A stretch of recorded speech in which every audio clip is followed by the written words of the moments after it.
Hey everybody, Gorilla Blood Radio. Daniel here, Scott there. What's up, Scott? I'm about ready to cough. Give me a second. Okay. He's been for the last 5-10 minutes we've been talking and he's been perfectly fine. And as soon as I hit the record button, he's coughing. I know, good fucking timing on both of us. I know, dude. It's super funny. Yeah, we've been talking. I should have hit the button to record earlier because we've been kind of talking about our movie collections, and specifically he's going over through Disney stuff and different things.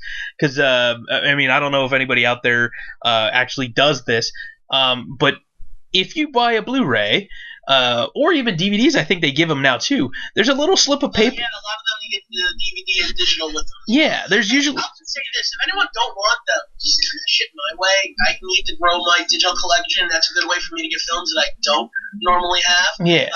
Fortunately, when you go to the Salvation Army, there aren't too many codes left in the actual films while they're there. Although I have gotten a few films that way. Yeah. So if you guys don't know what it is, inside DVDs or Blu-ray new releases, most of these things now have a digital copy that you get. You essentially you pay for it anyway. But it's not like for them it's peanuts. It's not much. It's a few cents to keep a movie built on a server somewhere. But if you have Movies Anywhere, if you have Vudu or some of these other hosting companies, whatever, for your movies, or you can watch movies through them already. Those digital codes that are in the Blu-rays are pretty cool because you can then, whatever movie you just bought, you can have digital access to it and then watch it on any of your devices, mobile phone, PlayStation 4, Blu-ray player, whatever, through Vudu or Movies Anywhere, or a couple other ones I think that do it. And it's awesome because it's one of those things where, again, my family, I was telling Scott off air, my family has one account, and anytime one of us buys a film, we all put it on the thing. They give me the code, I put it on the thing so everybody can access it from every player in the house. So you don't always have to have the disc on hand, which is great. So if I'm going on a trip or something like that and I have my laptop with me, I can actually sit and watch it on my laptop as long as I have internet access. So it's pretty awesome. Yeah, it's very convenient. Actually, what I'd like to do is bring in either see if I can hook up the projector at work with my laptop, if my laptop's working at that time. And since I know the Wi-Fi at the location I'm at works very well, yeah, I could just go on to my Movies Anywhere account, which I was forced to get because Disney Movies Anywhere decided to coalesce with all the other companies that are doing this one big, giant company, which I am not arguing with because I now have 113 digital movies out of nowhere. And literally, this is just me going through all my old movies. Yeah, hey, it works, man. And you know what? It's funny that you say something like that because even now, working at the high school, I'm seeing a lot of teachers bringing in their Netflix, their Amazon Prime subscriptions, and using those to show films in the classroom a lot more. Unfortunately for them, that basically means me as a sub gets to know their login credentials because that's the only way I can access them if they are having me show them the movie when they're gone. Yeah, no, I showed just within the last couple of weeks of school. One of the classes was they were finishing up Romeo and Juliet, so we showed a little bit of Romeo and Juliet, the more recent one with Leo DiCaprio and what's her name, Claire. With it's still done in old English, but yes, it's done in the modern era. Yeah, Leo DiCaprio, Claire Danes, the John Leguizamo is in it. What's his name from? He was in Lost and The Matrix 2. I can't think of his name. The one guy that was in Oz as well. The dude. I think he played Mercury. Yeah, that's the same guy I'm thinking of. Yes. Yeah. So I mean, as I showed that. I've showed. They were doing. It's been another class showed West Side Story because it was comparable to Romeo and Juliet as well. So I need a copy of that. I really do. Yeah, so it's pretty fun to see what even is being used technology-wise like that, and having access to stuff that you wouldn't necessarily have before, or you'd have to wheel in a cart, or God, the media room, the book room as we call it, they don't have too many things anymore. They don't collect these things anymore and keep them stored there because most of the time the stuff that they do have is all back cataloged and it's VHS, and there's maybe a dozen VHS players on campus anymore. Oh my god, dude! Yeah. The school I work at, the woman before she was actually she left, but they kind of forced her out. Thank God. Before she left, she got rid of all the televisions. Wow. There was like 4 televisions, one on each floor, and she got rid of them all. That seems odd. Got rid of the carts, got rid of the DVD players, the Blu-ray players, all that shit. That seems odd. I mean, we have them in almost every classroom. There's still almost every classroom, not all of them, but there's still that really old rickety TV that's mounted in the corner with the space. At least some teachers have changed them over to Blu-ray players. A couple, like I said, a couple of them still have the VHS players.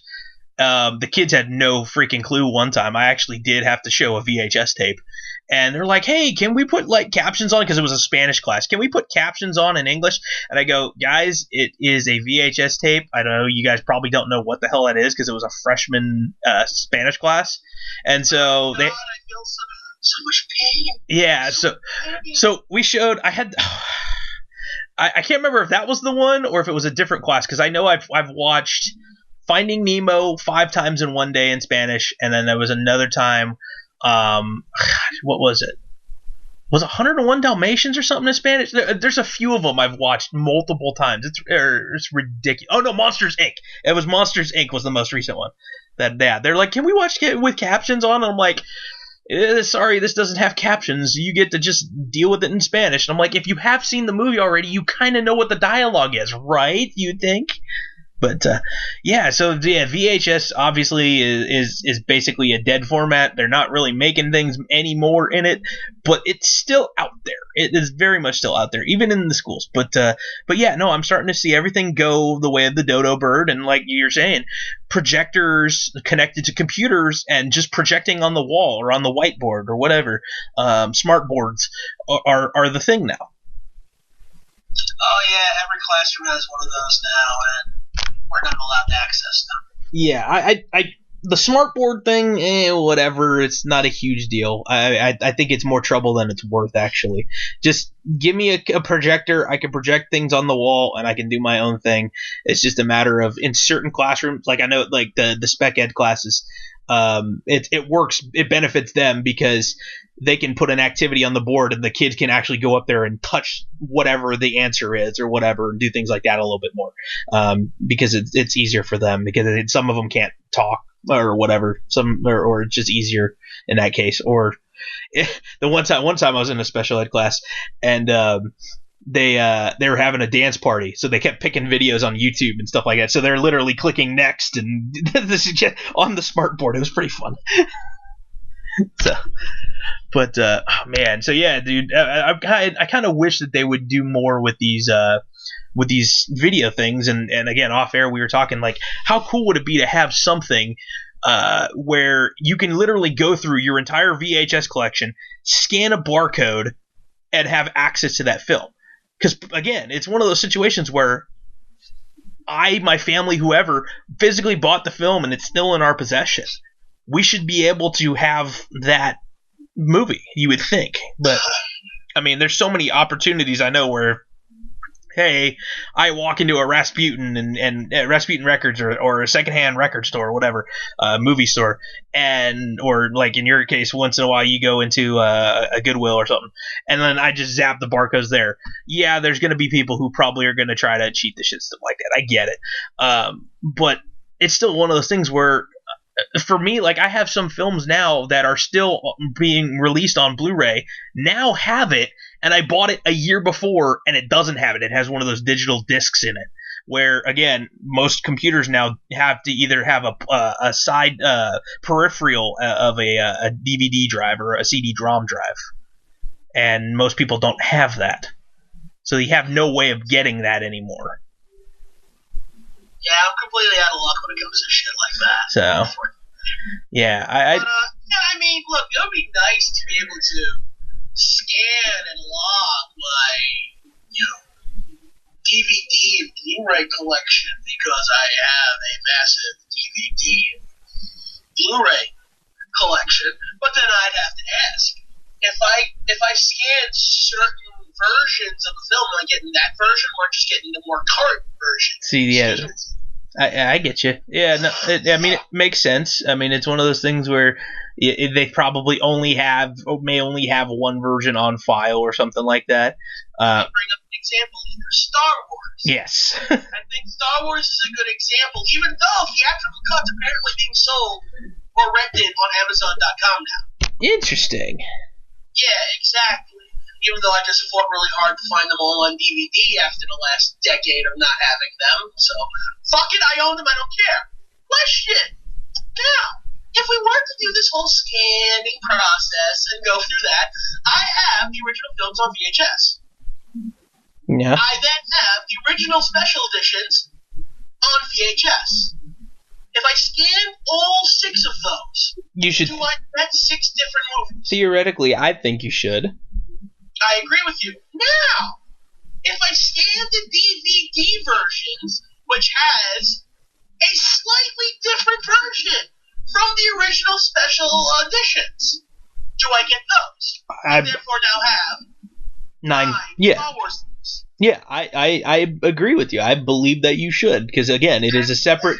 It's like a separate thing. It's like if you were to go into a store and you go to the aisle, just like go to the soups. Okay, you go to the soup aisle.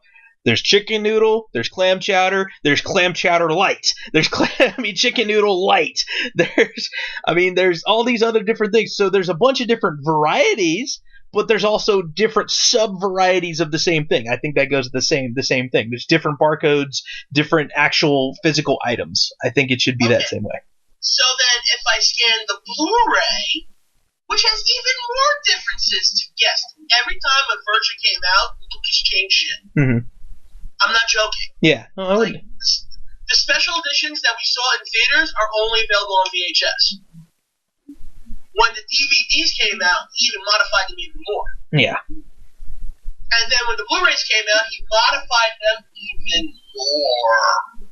See, the only question I have about this whole system, and that the reason why I'm very reluctant to just buy a digital movie and not have a physical medium in hand, is special features.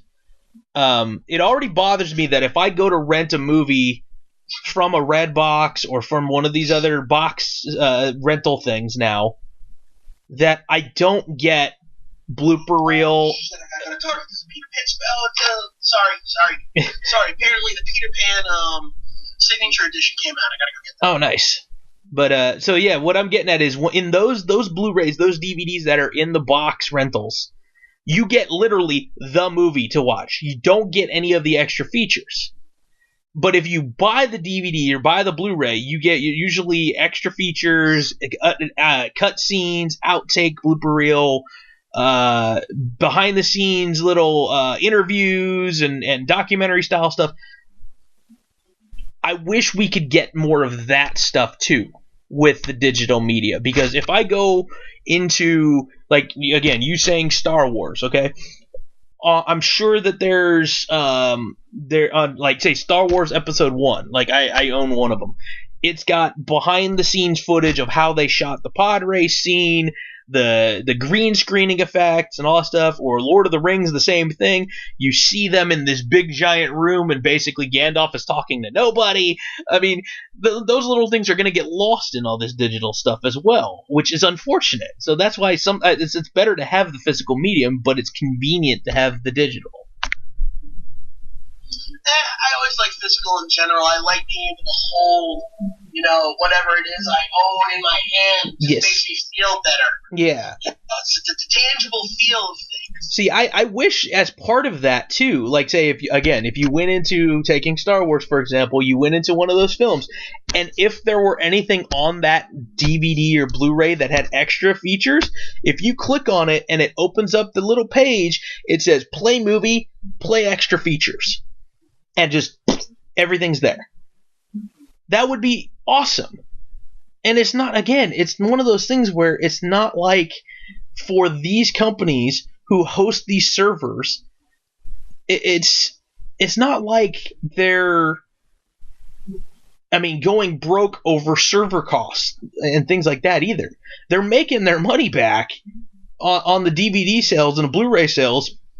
Because, I mean, seriously, when a Blu-ray and a DVD comes out or whatever the first weekend, what is it usually? $20 to $25 when it first comes out opening week. Sometimes even more depending on which version you buy. Yeah, and then as time goes on, eventually you get movies that go into the $5 bin.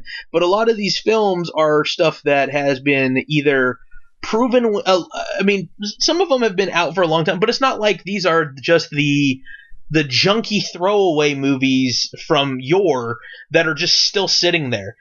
I can go to a $5 bin and find some really good movies, most of which I actually own already. So, I mean... yeah, I mean, unfortunately, I sit there and go, have. You couldn't be $5 like, what, you have? Yeah, exactly. I do the same thing, too. I've sat in a Walmart for 20 minutes just looking through that bin before one time. Oh, man. I love those bins. I want to just dive in like a ball pit. Yes. So yeah, I mean, it's one of those situations where I think that it would be such a great thing for that. Maybe it might not necessarily be good for their business model. Again, I don't know all the costs of it, but you would think if they're doing something like this, where now it looks like they're even pooling together to have one place where everything's hosted, and then you just have a front for it, like a Vudu or somewhere else. That's really just the program that's just pointing to the server, and then just, okay, cool. You want to watch this movie? Let me go connect you to this server. Okay, there is Star Wars Episode 1 Special Edition. Whatever. Yeah, cool. Brings it back and it's on your screen. I mean, it doesn't seem like it would be too much of a hassle to put some of these extra special features and stuff. Well, that's why you should go to moviesanywhere.com, because honestly, a lot of the newer films that I put in do have the special features. Oh, that's good. Okay. Yeah, because, I mean, some of the stuff that I've put in there, I haven't seen special features. So. Not as many as you would see, but like I looked up Thor Ragnarok, I looked up How to Train Your Dragon, I looked up Guardians of the Galaxy. They all have special features. At least some. Maybe not all, but some. Okay, cool. So it's better than none. That's good. Okay. Well, all right. Well, maybe that'll give me something to do. I gotta have to do a little double take and make sure go back through my thing and see if there's actually more to it than what I have. So, I mean, already logged in and see if they actually have more actual special features and stuff like that. Because honestly, I honestly can't remember seeing stuff. Like, I'm trying to pull stuff up real fast as we're doing this. So, do I have this? Let me see. Blah, blah, blah, blah. Okay, probably with my luck, I don't have the right thing on my phone because I don't normally do it on my phone, and I don't want to do this while I'm. Because you're using Vudu and not, the website. Yeah, that's the thing. Vudu might be different. That is true. Okay, well, I'll have to do this later because it's trying to get me to. Yeah. Okay, it does have some of them, I guess. Huh, okay, it does have some of them. I think the ones that are just like the bigger films. Yeah, because I was just looking up the episode 8. So, yeah, episode 8 does have some of them. So, okay, well, if that's the case, then cool. I retract my statement. But, again, some of the older stuff, I'm guessing, probably wouldn't have that. But, again, look more into it. But it's just one of those things where I think that for all the stuff that you've purchased over the years and then had to upgrade. Like, how many movies do you think you bought on VHS and then upgraded to DVD and then upgraded to Blu-ray? Blu-ray, not as many. So, it is. It's still, it's not new, but it's not super old either. It's been around for, what, a decade? Not even, maybe? Blu-rays? Yeah. Oh, no. God. Because I'm trying to remember, Blu-rays started coming out during... trying to think if it was PlayStation 2 or PlayStation 3 did they move to Blu-rays. I want to say after my dad died, but I'm probably wrong. I don't know. I'm not positive. Okay, first Blu-ray. 2004. Yeah, so I was already in college. So it's been almost 15 years. Not quite 15 years. So, it is. It's been around, but, it's still... Oh, wait. 2007, I guess, is the official. Wait, how? first Blu-ray come out? This is AVC HD camcorders were also introduced in 2060. Recordings can be played back on many Blu-ray disc players without re-encoding, but are not compatible with HD DVD players. But oh, never mind. They just said that's when Blu-ray killed HD. Yeah. Okay. First, according to Wikipedia, again, grain of salt, the first Blu-ray disc titles were released on June 20th, 2006. That's when they appeared globally. Yeah, I guess so. They first started being used mainly in Japan in 2003. Wow, okay. Okie dokie. So, I just love the fact that it says the first titles that were released were the 51st Dates, Fifth Element, Hitch, House of Flying Daggers, Underworld Evolution, Triple X, Twister, and Terminator. Okay, I like 3 of those films.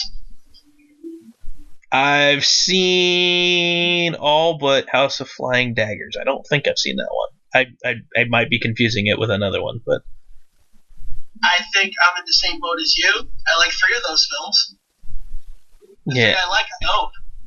With the Fifth Element, Terminator. Which ones? Fifth Element, Terminator. Twister. Okay. That's a classic disaster film. I like that film. So.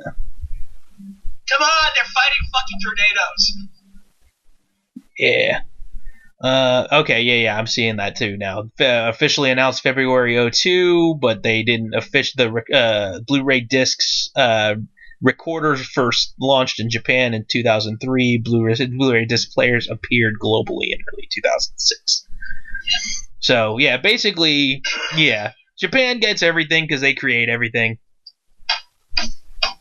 So, right on. Japan. Shoot.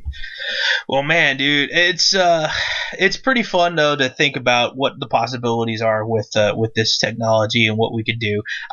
My fear is eventually you go into a store and you get everything is just literally, I don't know if you've seen it yet because I've seen it at certain Walmarts. They have literally a rack of just cards, and you literally go grab the card off the hook and go pay for it, and literally within seconds you type in the code and then you have the movie in your thing, and then you just purchase the movie right there from the store. Like, yeah, I don't like that. And it is granted, it is cheaper than buying the physical copy. I think it's usually brand new movie. If you do that without buying it, I think it's like $5 cheaper. It's like $14.99 instead of $20 or something like that. No me gusta, no es bueno. Yeah. So, alrighty then. Well, hey, I'm gonna mosey on over to since you were already talking in Spanish, let's go over to the El Rey Network and talk a little Lucha Underground. Love that transition, huh? No. I hate your transitions. Yeah, I know they suck, but it's still funny. Your segues are horrible. Yes. So the only guy that actually rides an actual Segway and fall over, other than President Bush. Oh man, I seen somebody turned. It wasn't a Segway. What were those? What were the other ones called? The little tiny ones that don't have the handle. The hoverboards, right? Didn't they try calling them hoverboards? Sure, whatever. I hate those things. I seen someone turn one of those and made it look like they were Goku riding the cloud. Like from the Dragon Ball Z, or I seen another one where somebody tried to put one on and had the Aladdin riding the magic carpet. Like they literally tried. Yeah, I feel bad if you fall while doing that because then you look like an idiot. I know. I'm gonna point and laugh. Okay.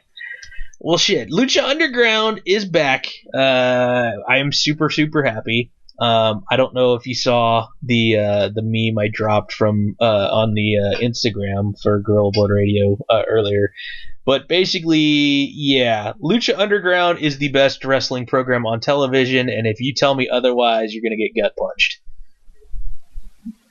So, yes, Lucha Underground is awesome. I don't understand how anybody doesn't like it, and I know Scott loves it too. Oh yeah, I do. So it is back after a lengthy time off. They do seasons because they are owned by an actual production company. They don't do shows every week live. But holy hell, man. So now we've been 2 weeks in. We got to it a very little bit at the end of last week's because Scott was dying. But we wanted to make sure we got into it a little bit more this week. The opening show of this season gets us recaps what happened. Dario Cueto getting shot at the end, ends up dying, and this season starts out with a memorial that gets interrupted by the new owner of Lucha Underground, and that would be Dario Cueto's dad. Antonio Cueto. Yes, sir. And it looks suspiciously like Dario. Yes, he very much does, and he talks with a little bit more of a gravelly voice. And I told you that bull was going to come into play sooner or later. It's a family thing because you see it on Antonio's cane as well. But so Antonio Cueto is now running the show. They're in a different location. They're in an ice house or something akin to that. It looks like an old factory that was converted into a warehouse. Yeah, that turned into the temple, which oddly possibly could have been owned by Modelo. I'm guessing it's either owned by them or they're just a giant sponsor that has no shame because it's everywhere. Let's go with a giant sponsor that has no shame. Yeah, I thought that was pretty goddamn funny, seeing that everywhere. Yes, man. So the opening show, we had Aztec Warfare, which was absolutely friggin' awesome. We got a surprise that Dante Fox was nowhere to be found out of the Trios champions. So before him this year? Yeah, I don't know, but they stripped him of the title and said, "Hey, whoever comes out here next is your co-Trios champion." And it was Son of Havoc, so now he's out there. And they basically said, "Okay, you three are starting it, fight." And in the process, it was for the title. So Pentagon Dark was in it and had to defend the title all the way through all 20 guys in this Battle Royal style, Lucha Libre Battle Royal, because there's no over-the-top rope. You got to pin or make the guy submit to get him eliminated, which I kind of like. It's very different than WWE, and the Lucha Libre guys are going to do their high flying. So why handcuff them a little bit by saying they can't go up to the top? So, what was your favorite moment of the Aztec Warfare? I don't know. Honestly, it wasn't a great match for me, just because a lot of guys that I wanted to see got eliminated relatively fast. Yeah, Matanza was only in there. No, he wasn't in there, was he? I'm thinking of. What was it? I'm thinking Mill. Mill was only in there for. Huertas got taken out rather fast. I mean, it was great seeing King Cuerno again, just because he was one of my favorites from the first two seasons. So anytime I get to watch King Cuerno wrestle, I'm okay with that. Yeah. So I mean, there was a lot of quick eliminations. Joey Ryan pulling his bullshit again, handcuffing himself to something so he can't get pinned, which didn't work again for the umpteenth time. My favorite moment of the entire thing. Gotta love Vinny Massaro. Oh my. Man, with the pizza. Okay, that was pretty entertaining. So Vinny Massaro comes out. Vinny Massaro is a stereotypical Italian fat Guido character. And he comes down the stairs, and all of a sudden there's this delivery boy waiting at the bottom of the steps with a pizza for him. Yeah. He winds up getting jumped, and he ends up having a piece of pizza in his mouth and gets slammed. I think it was by Pentagon. Don't quote me. I can't remember off the top of my head who it was. It was. And he gets slammed directly onto the open box of pizza, all the while still keeping the piece of pizza in his mouth. It was hilarious. That was pretty entertaining. So that was pretty. That still wasn't like a great match for me in general. I didn't really, for the most part, care. Yeah. Well, I mean, it's first show. It's getting everybody excited. It's one of those specialty matches that only Lucha Underground does. And I will say this. Yeah. Tommy Dreamer and Chavo Guerrero showing up was a lot of fun. Yeah, dude, they got some big pops and stuff like that too. Plus, anytime Chavo wrestles, I'm okay.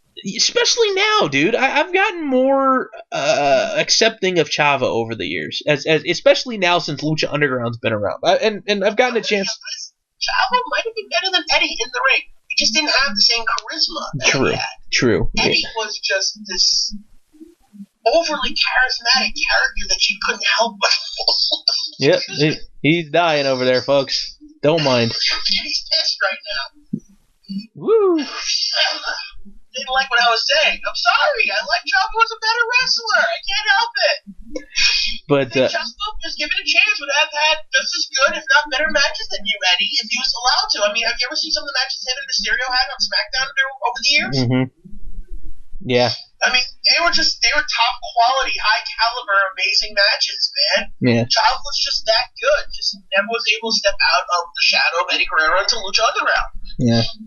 Well, the ending of this, I think, was probably one of the most fun parts, was the fact that Marty the Moth was the last one there with Pentagon Dark, and it felt like Santino about to win the Rumble from Alberto Del Rio that one year. I'm sitting there going, oh my god, Marty the Moth is actually going to be winning the damn title? What? Yeah, but Marty the Moth could actually be a legitimate champion. Yeah, that's the big difference. Santino was a joke. Marty is actually, I mean, the character in itself is kind of a comedy wrestler, but he's a legit threat every single time he's out there because he's a loose cannon. So, but unfortunately for us, Pentagon did retain. But I mean, hell, Pentagon's awesome, dude, man. Hell, Impact made him their champion in the time span of this gap between Lucha Underground starting and stuff like that. So Pentagon's on the upswing as a character, as a competitor, as a brand. He's more recognizable now than he ever has been. So kudos to the man without fear. And I'm not talking about Daredevil. That is the Cero Miedo. Even Daredevil would fear Pentagon. Yeah, I would think so. But so that's how that one ended. But then we this time around, or this past week, again, more of the recaps and stuff as we usually get. The fun part is that segment, dude. Again, dude, I love, honestly, their promo. It's not even promos, dude. It's like it's actual storyline. It's like you're watching a novella. Freaking Katrina shows up randomly, magically appears in King Cuerno's house looking for the Gauntlet of the Gods. And not his house, his trophy room specifically, yes. And so, yeah, Cuerno has it it's dating back to last time around. He stole it from Mil, I believe it was Mil Huertas who had it last. And so he basically said that he gave it to someone else for safekeeping, and not even sure quite where it is right now at the moment, which leads me to believe, especially from some of the stuff we've seen in the teasers in the past, it's probably somewhere in the cosmos with Aerostar. That's my guess, because we haven't. I don't think we've seen Aerostar. He said he doesn't know where or when. Or when. That's another thing too. That's right. I forgot he did say when as well. And yeah, Katrina, we all know by now, is basically not quite alive, but not quite dead. She's kind of needs to become human again. So that's why she wants the gauntlet. We all know, even her mom is one of the people that was supposed to be like working the Dario Cueto case. She works for the freaking the police or whoever they've done it. So there's that. We had a trios title match. So again, the newly formed team of Matt, Killshot, and Son of Havoc got to take on Infamous Inc. Debuting wrestlers. Yes, Infamous Inc. had debuting wrestlers. We had a guy named Big Bad Steve, who I have no idea who he is. Which I think his name is Steve Payne. I was looking him up. Okay, cool. I'm glad you did. We had Big Bad Steve. We had Sammy Guevara, who I've actually seen before. Apparently the crowd really popped hard. Yeah, he wrestled out in Texas, and I think I've also seen him on a couple of Evolve shows. And then, last but not least, you know his name, but from previous, but you don't know Jake Strong, a.k.a. Jack Swagger. the Savage Jake Strong. Oh, dude, seriously, like even right now, it's one of those things. Who would have thought like I'd be kind of marking out for Jack Swagger, and I am right now. Well, that makes one of us. So, I think it's awesome what they did and bringing him in there. I don't think he was that impressive. Well, but he's also. I did like the spot where he had Killshot and the ankle lock, and what's his name? The Mac punched him, and he just shrugged it off. Yeah, a couple times. Yeah, it was freaking awesome. So, but again, he's right now. Again, the way the thing ended. With the Mac, Killshot, Son of Havoc wind up winning the match because Famous B can do no right. Famous B is just a freaking schlub of a character, but he's funny as hell, and he always has problems keeping guys under his under his brand. Hopefully Tejano and Dr. Wagner do show back up. Yeah, we'll see how the hell that ends up. At least Tejano, please. Yeah. Yeah, that would be fun. And Dr. Wagner are making me money in Mexico. Yeah. So, come on, just like, no, please. I do want to see Dr. Wagner show back up because Dr. fucking Wagner. Yeah. Okay, without the mask too. Yeah. So, so Killshot. So it was funny because even in that whole sequence, with the ankle lock thing, Killshot tapped out, but freaking Famous B is an idiot and doesn't realize he's distracting the referee when his own guy's about to win the match. And then Big Bad Steve is the one who wound up taking the stunner from the Mac and a shooting star press from Son of Havoc, and there you go. Trios champions stay the same, but Sammy Guevara had a good showing.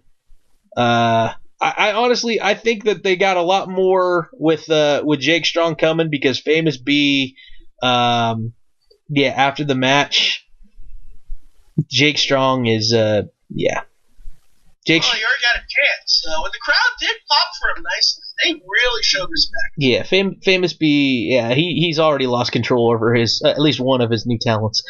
So.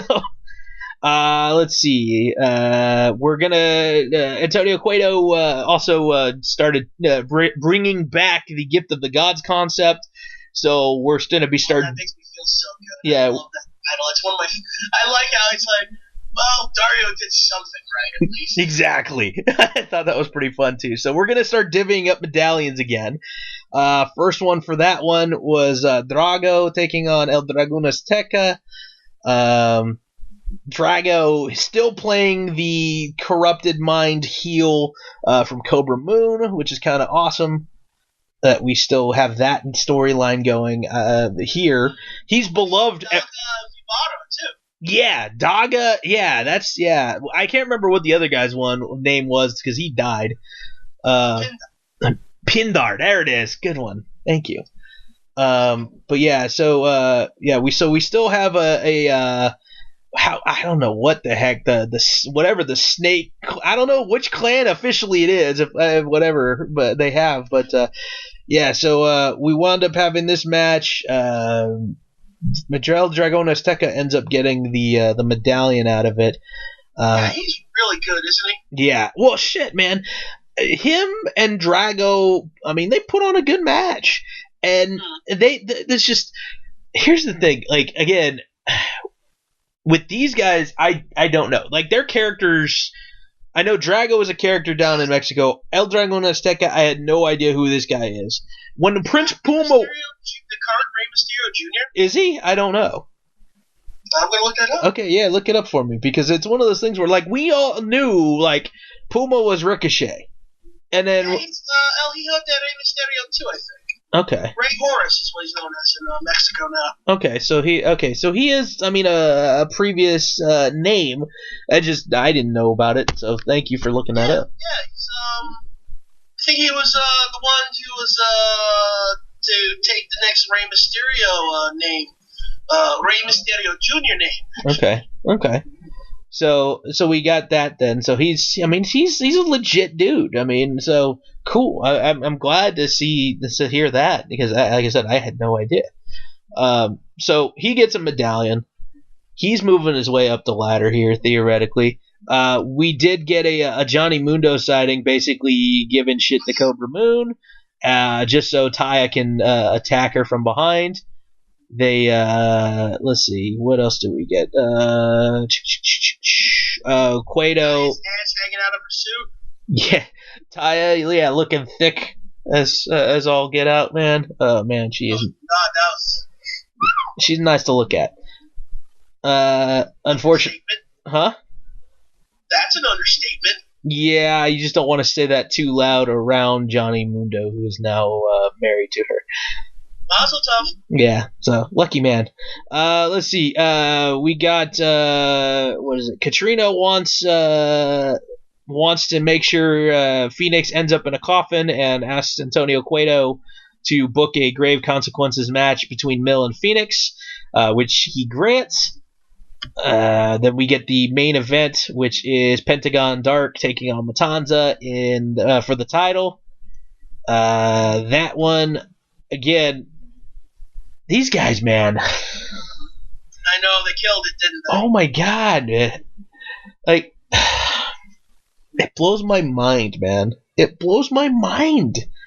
Like, how WWE doesn't see this as talent. I just don't get it. Well, that's fine, because then they're in better companies. At least, yeah, they're using them properly. So, and we get to see some good shit. Yeah, here's hoping. Thank you for sending me that link too. But yeah, man. So Pentagon survives. Package pile driver for the win. Post match, Pentagon goes to break Matanza's arm, but again, whatever the mystical power of the key Antonio has now, because he got it from Dario's possessions, basically took it off his corpse. Yeah, that is right. I forgot about that. I forgot. That's funny. Oh shit.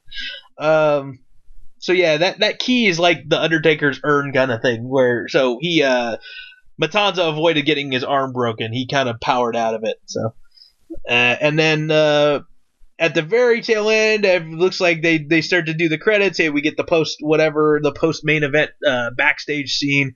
And Jeremiah Crane basically says, hey, put me in the Grave Consequences match. Okay. We've never had 3 in one match, but okay. Well, it's 3 to the grave match now. Yeah, so I think that's kind of awesome. Yeah, that's going to be it's going to be violent. Yes. It's going to be very, very violent.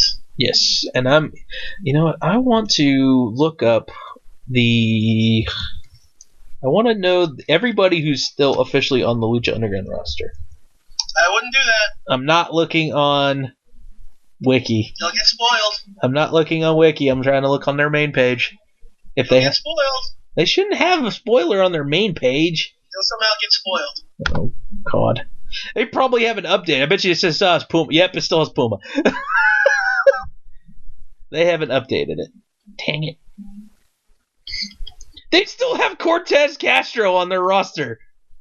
Well, he might still be there. Evil East hasn't wrestled in God knows how long. Black Lotus hasn't wrestled in God knows how long.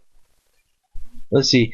Angelico, we know, is no longer on the roster because I heard he doesn't want to do that. Same with Jack Evans. I heard that sucks. I heard those two basically kind of went together and said, so long as you have a package deal with TNA, we're not working for you, or Impact, whatever. That's the rumor. Wow. That's the rumor I heard anyway. Let's see. Freaking Marty the Moth. I love Marty the Moth. PJ Black. Yeah, see, they still haven't really. PJ Black, is he missing like 2 fingers? Is he? Yeah, that's right. He had an accident, didn't he? Did they ever glue them back on, or what? I don't know. Okay, why the heck did it? I didn't. That's hella bad. That's not anything of what I clicked on. Everything's off. I'm trying to figure out why this thing is off. Dude, that's hella funny. Like, everything is wrong. Like, all the links, like, point to something completely wrong, and I'm trying to find why it's wrong on there. Like, the links are all jacked up. because I seen what's her name is on it. Kairi Sane. Remember Kairi Sane made an appearance on Lucha Underground. Oh shit, she was one of the Black Lotus tribe. Oh man. Or Triad or whatever it was. I had no idea that was her. Yeah. Kairi Hojo. Yeah, she was a character named Doku.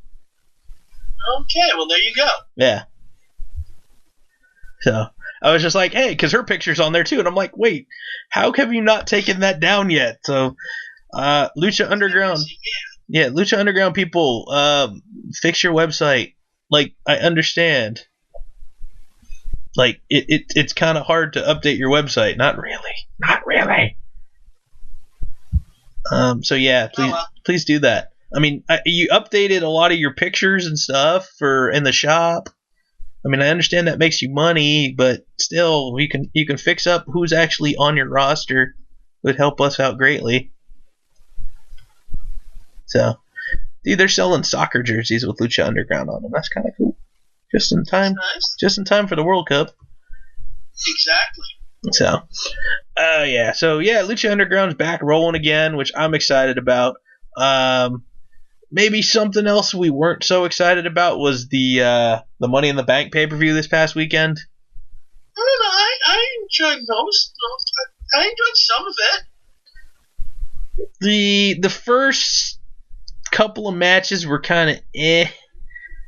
They definitely had a better last half. Last 3 quarters. I would say it got better at match number 4. Like the pre-show match, the first 2 was just like, okay, cool, whatever, get them out of the way. So here, I'm gonna go through them. Pre-show was tag team titles from SmackDown, Bludgeon Brothers taking on the Club, Gallows and Anderson. I like watching the Bludgeon Brothers beat people up, so I was okay with this. See, I was hoping that we would get the Sanity thing during the middle of that match. That would be fun, but we didn't. I'm sorry that didn't happen. Yeah, so Bludgeon Brothers retain. We got. They did kill the Usos on Tuesday, so that kind of makes up for it. It did make up for it. Yes, I will give you that one. I was really happy that was the first thing that they did was just destroy the Usos. First official match of the show, Big Cass, Daniel Bryan. Who would have thought that shitty ass match would have been Big Cass's really? Oh man, your match is so bad you got shit canned. Yeah, exactly. So if you hadn't heard yet, Big Cass got fired, and he was not wished well in his future endeavors. So they are pissed. They just wanted him gone. Yeah. So Daniel Bryan beat him in that singles match. We had the thank God this feud is over. I didn't watch that match. Which one? The Daniel Bryan match. You didn't? How come? No, I skipped it. Okay. I didn't give a shit. You just skipped it. Okay, I didn't know. Has not done anything worth watching since coming back from injury at all. His promos are absolute shit. He is absolute shit. Therefore, his matches are absolute shit, and I'm not going to watch his absolute shit. Okay. Second. Did I mention absolute shit? Yes, I think you've made it perfectly clear. Because it's absolute shit. So, we had the thank God this rivalry's coming to an end match where Bobby Lashley utterly destroyed Sami Zayn. And tore both his rotator cuffs, apparently. Yeah, Sami Zayn's going to be out until 2019, which sucks. Fuck. Yeah, that as soon as I read that afterwards, I was like, oh, he's one of the best heels they have. I'm kind of hoping. Really has become so entertaining. I'm kind of hoping that they'll still. I mean, he'll come back when he's ready and at least be a mouthpiece with Kevin and not actually do anything. But probably not. Yeah, that sucks. IC title match. Seth Rollins defeating Elias. That one was a good one. I have no beef with that match. Elias really looked like he was. Elias has really come a long way, and I kind of disappointed he didn't win. Yeah, I was a little too, but I kind of had this feeling like it was gonna end up happening that way, and that they would continue the rivalry. However, Raw had different ideas. So, then we. that up. Thank you very much. Yeah. Don't worry, Elias will be going for the world title. Oh wait, there is none. Yeah, that's what sucks. Let's see here. Women's Money in the Bank ladder match. Pretty damn good match, I will say, with the exception of a couple of times it seemed like I know Lana was late on one time, and Alexa had to go up there and save somebody from looking like they were standing up there like an idiot for too long. But I hate to say that I'm very disappointed with the outcome, but I'm kind of disappointed with the outcome of that match. I'm not, because I called it. See, for me, the only reason why She's gonna win, didn't I? I felt like I did. I think you, I don't know, you probably did. I didn't keep track of it. I can go back and listen to the thing. Wow, man, you're supposed to write this shit. I know. I didn't think about it last time as we're doing it. You suck. So, but I called Alexa. Yeah, go ahead. That's fine. I was thinking it would be Becky only because it'd get her out of this funk she's in, or it might be someone like Ember because it can make him a star. For me to put the briefcase on Alexa basically signals we have no idea what we're doing with our lower card people. And that's what I don't like about it. I mean, Alexa was already in the title picture. She was going to be in the title picture with or without a case.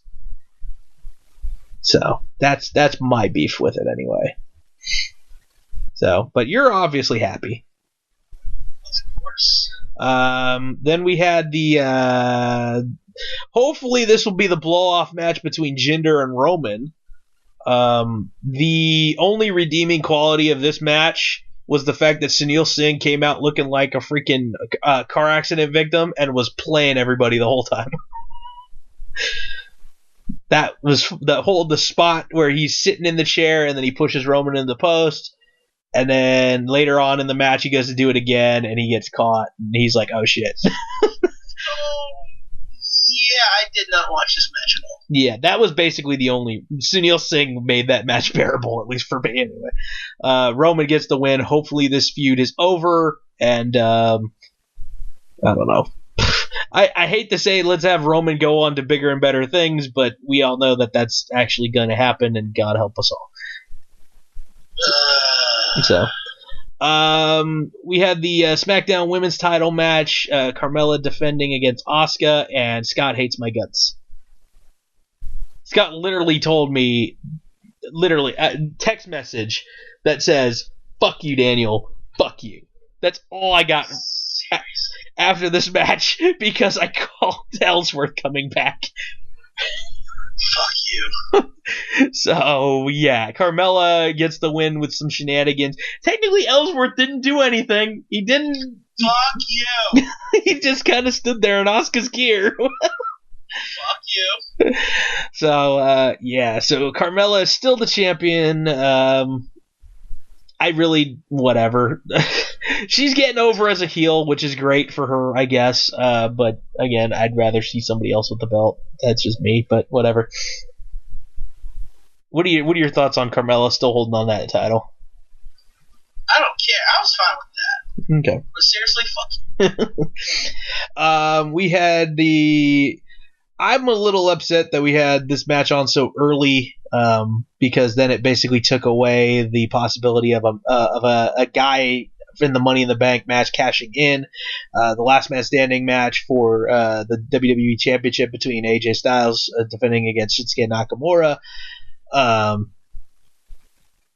This match was fun. I enjoyed it. I thought it might have went on a little too long, but yeah, 30 plus minutes. See, it's not the length of an actual match, because I don't mind long matches, you know that. No, not at all.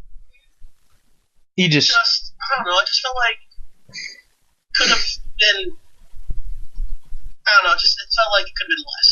Yeah. Like, it should have ended 2 or 3 moves, maybe 2 or 3 minutes earlier. Yeah, I can see that a little bit. I just, the way it ended, I was super happy with the fact that AJ just basically here comes Shinsuke, finally stands up, and then just whammo, fucking kicking the balls, and that's it. Yeah, that big old dude. How many they freaking broke? They broke what? Did they break 2 tables? I'm trying to remember how many tables they broke in that one too. Because now it's been a few days and my brain is not remembering every detail. Don't know, don't care. So it happened. It's over. It's done. But so AJ retains in the last man standing. This rivalry, for the most part, is over, at least from what we've seen this past week on SmackDown, which we can talk about in a second, because I know you're got to be happy about that, but we'll get to that in a second. Women's title. That ending to that match being so satisfying. Yeah, so singles Raw Women's title match, Nia Jax defending against Ronda Rousey, and whoever edited this Wikipedia, fuck you, because this did not happen this way. Both people were attacked. It's a no contest. No winner was declared. Fuck you. Basically in the process of the match, Ronda Rousey was kind of getting the shit beat out of her a lot for the most part, and then had her moments where that spot where she gets up onto the apron after Nia's down, and she just kind of looks at the top rope and looks back at Nia, and you can just feel the crowd, just the electricity level of the crowd just amp up when they thought, oh my god, she's gonna go to the top rope. So, I mean, kudos to them. I mean, it wasn't the most technically sound match. It wasn't nearly a great. Ronda Rousey takes a good beating, and then the comeback she was mounting wasn't that bad. Yeah, I mean, yeah, I'm not knocking the storytelling in it, because yeah, they did a good job with it. I mean, not necessarily the most clean looking thing ever, but I mean, Ronda literally looked like Ronda had a legit chance to win, which is great. I mean, for what it was. I mean, Ronda being in her first match as a singles competitor and it being a title match, they sold this story, man. They were hammering throughout all the couple weeks build up to it now. But in the middle of the match, the reason why I was shitting on the wording of this whatever listing on Wikipedia is because Alexa Bliss came out and hit Ronda and hit Nia, not just hit one. She hit both of them, and then Alexa cashed in the Money in the Bank literally within an hour and a half of winning, and won after hitting Nia with a big DDT and Twisted Bliss. I'm okay with this. So now you have a new Raw Women's Champion. Yeah, okay with this. Yeah. Black. Like I said, didn't need to happen only because I knew Alexa could have won the belt anyway. She would have been probably next on the list anyway to face Nia. All they did now was they created a rivalry now between Ronda and Alexa, and still Nia is her rivalry with Ronda will at least be put on the back burner for the time being. But Ronda killed Alexa Bliss on Monday Night Raw, attacked the GM, and got suspended for 30 days. Yes, that is very true. So, so it gives Ronda some time to be off TV to kind of make a movie, hone some skills, whatever she needs to, which she will be out for the next pay-per-view, because the next pay-per-view is less than 30 days. And according to our good buddy Aaron Kendrick, Ronda every day on her Twitter is doing a countdown of every single day that she's off. So however many days left. I was like, okay, cool. So they're trying to get her in on the Twitter storyline stuff too, which is cool. I'm okay with that. So, and then to cap off the show, we had the men's Money in the Bank ladder match for the contract. I don't know if this one was better than the women's or not. I mean, they're entertaining matches, but I wouldn't go back and watch them again. Yeah.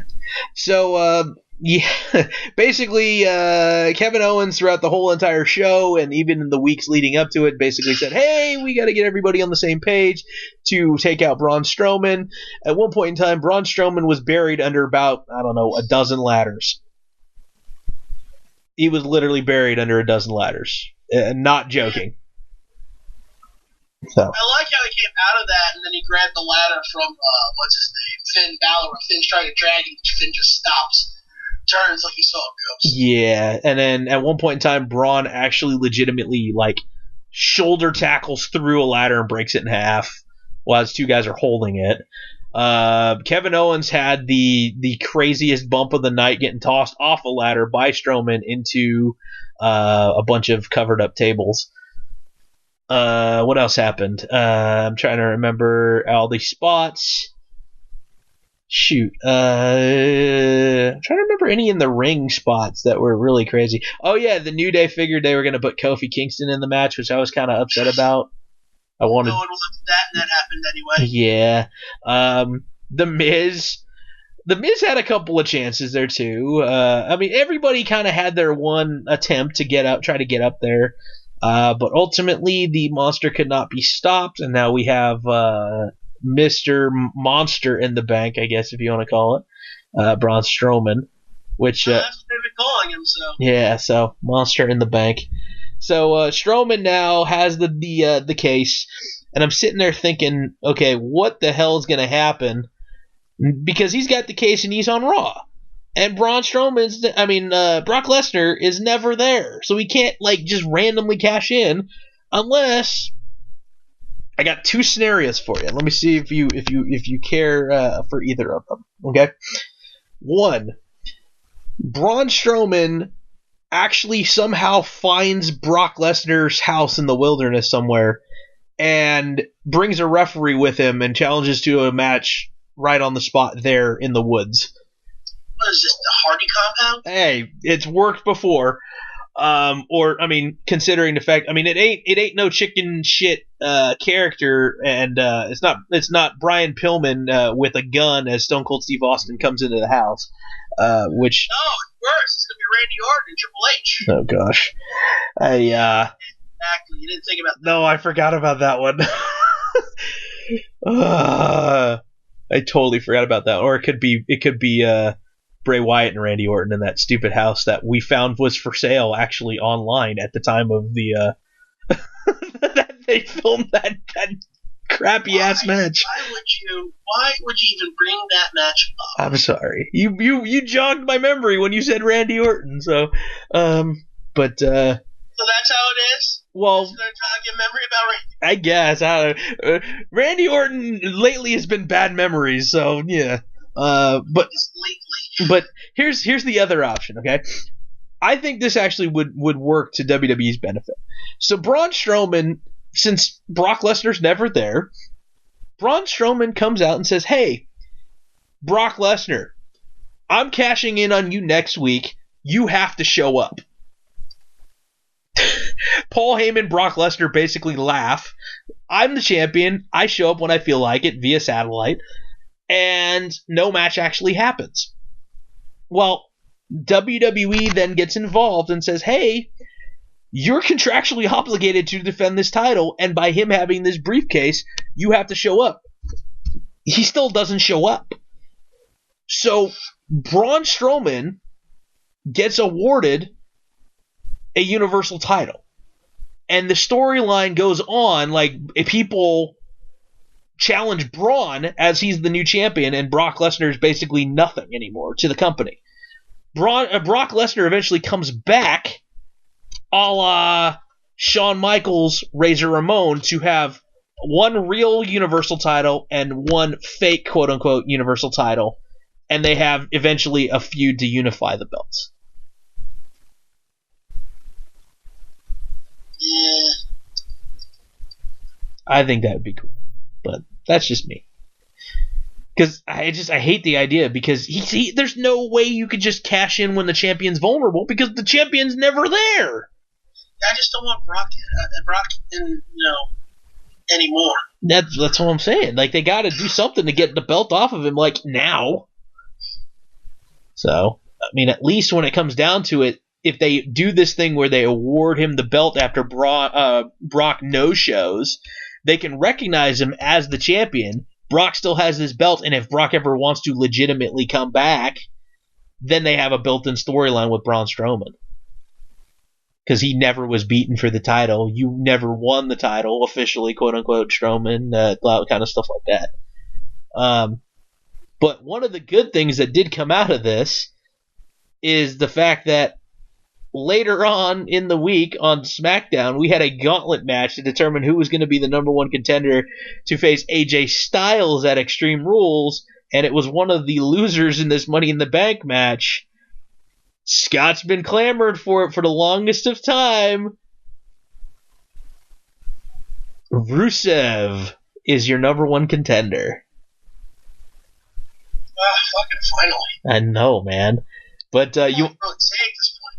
I like that they also set up the Miz Daniel Bryan again, yes. after setting up Daniel Bryan against the Bludgeon Brothers. Which somebody, you know what? I can't remember who it was I was talking to. It might have been Aaron, might have been Harry, Harry the Boobs.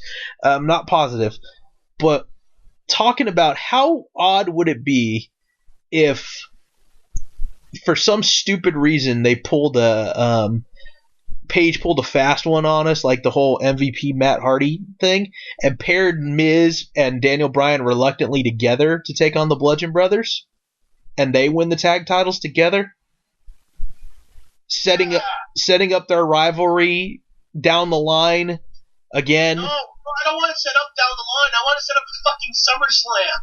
I want to be there for that match. Watch the Miz get the shit beat out of him. Watch the Miz win and New York lose their shit. I can hope. Like last when Nakamura lost to Jinder Mahal and everyone was booing and me and Tomas just sitting there laughing at the crowd. Oh man. So exactly.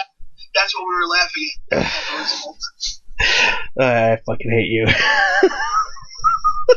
Oh man, that's kind of like how I felt every time the Miz kept the IC title and you just went fucking Miz, and I just went. The dude can't freaking buy a win on regular television. It always was on pay-per-view at that time. Like, you're still pissed off. He doesn't even have the fucking title anymore, and you're still pissed off. It just bothers me. It's one of those things where, and then when I pick him to win, he loses. There you go. You shouldn't have picked him to win. He'd stay a winner. Goodness. So yeah, this week was pretty crazy when it comes down to it, man. They're trying to get more storylines ready to go for build up to SummerSlam. We do have Extreme Rules. Yep, I am with you there too. NXT was the couple of extra matches that were the dark matches from the takeover, which I mean weren't bad. I'm not gonna knock them; they weren't bad. But actually, I really liked Dakota Kai and Bianca Belair. Just because fucking Bianca Belair. I'm still not a total fan of the hair whip.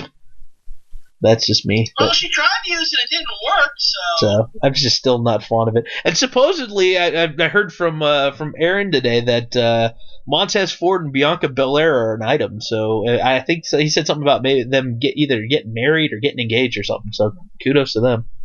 Yeah, mazel tov. So yeah. So I mean, it's not bad at all. I'm glad we're finally starting to see more of the War Raiders and the name change of TM61 to just the Mighty.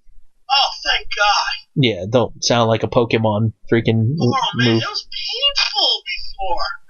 Hi, we are, a Pokemon add-on move. Yeah, exactly. That's what it did sound like it. So then, yeah, next. Because the Mighty don't kneel, remember? Yep, exactly. Like, they literally said that as their fucking tag phrase. It's just like they were called the Mighty don't kneel on the Indies. So why didn't they just call them the Mighty? We said that for how long? Yeah, yep. Oh, hey, they're the Mighty now. I'm okay with this. Yeah. It's a good match. I like the two guys. I am a fan of the group, man. Yeah. I mean, and it's cool now. I'm glad because for the longest of time, I can't remember which one, if it was Nick Miller or Shane Thorne that was hurt. So they can't. I mean, Shane Thorne that hurt himself. Yeah, the one that's slightly more crazy looking than the other one. Yeah, the WWE has a tendency when one tag team member is injured, they take the entire tag team off of television and don't let the guy wrestle singles, which pisses me off because then you forget. Yeah, I also understand why they might do that in order that the other guy doesn't become Shawn Michaels. True, I get it, but yeah. So, I mean, honestly, I think that would be good for in the case of Montez Ford and Otis Dojovic. Just let them be singles wrestlers, and it'd be fun. Let's be honest. Tucker Knight looked really good in that World's Greatest, whatever that fucking Royal Rumble thing was. Oh yeah, he didn't do too bad. So, yeah. So hopefully this coming up week, then we'll get the new tapings for NXT. So we'll get some more storylines there, which will be hopefully setting up more with Nikki Cross, Shayna Baszler, which honestly that's just fun because Nikki Cross is just crazy. It's amazing. We're gonna hopefully get more with the Dakota Kai, and oh my god, my brain just all of a sudden went shit to the freaking the EST of NXT there, Bianca Belair. Plus again, I just love how she deadlifts people that fucking just like she's lifting a barbell. Yeah, I just love that spot. Every time I see that spot, I mark out for that spot, and I hope that she's at the NXT show that we're going to be at just to see that shit in person. Yeah, awesome. And then we'll hopefully get a little bit more. I mean, I don't know if they're continuing on, but with the Kairi Sane and Lacey Evans feud as well, their women's division is deep. They're just trying to make these characters bigger now, which is good. Plus, I mean, you still got Candice LeRae sitting on the sidelines for the most part. So, well, she's in our own little world right now. Yeah, the little side feud, side part of the feud, the main feud with crazy psycho killer and her husband. Yes, exactly. But I mean, yeah. So we got that. The tag team division is starting to make a little bit of a comeback here. The WWE app and all the stuff that happens with the tapings and stuff in the UK.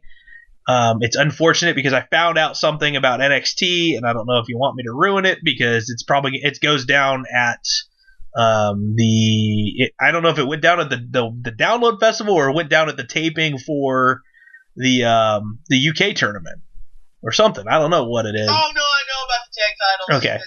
Fucking Instagram. Yeah, so we do have new. I'm looking forward to those though. Yeah. Sounds like some pretty good shows. Yeah, that's what is it? Is it tomorrow? Monday and Tuesday. So Monday noon Pacific, 3 Eastern, I believe. The first round matches should already be online though for you to watch. They are. Yeah, you can watch them on YouTube. I saw Gulak lose, a few others. Dave Mastiff was just massive. Yes, yeah, they were good matches, man. Some of them were a little bit better than others, but yeah, it's a lot of them big guys. Gibson, man, that dude's good. Yeah, I gotta watch the second half of the matches, and then the King of the Ring style tournament for the first night, and there was supposed to be a fatal 4-way between 4 women, but then one of the women seemed to be removed and became a 3-way match. Yeah, I'm not sure, but yeah, well, again, that's gonna be fun to watch Monday, Tuesday. Yeah, I'm definitely looking forward to that. I might just wait till Tuesday and just marathon the whole thing. Yeah. Knowing me, I'll probably between watching World Cup games and stuff like that, I'll be like, okay, cool, I'm gonna watch this now.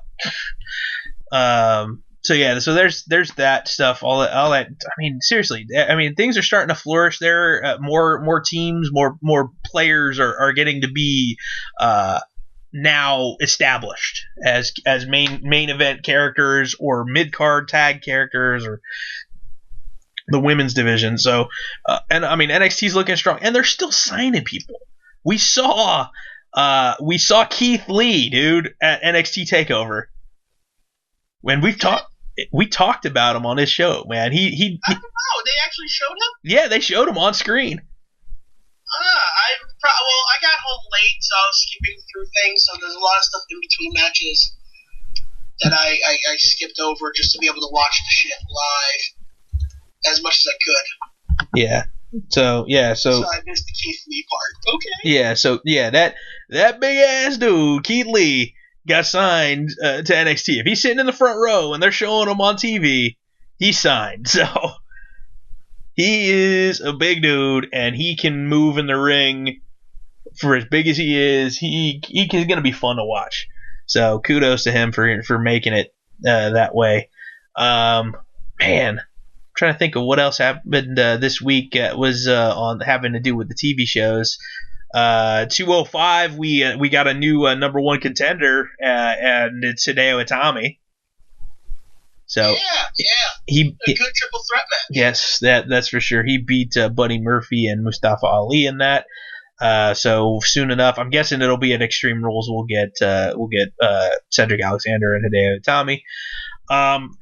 More somber news this week. We did lose a big man, literally and figuratively.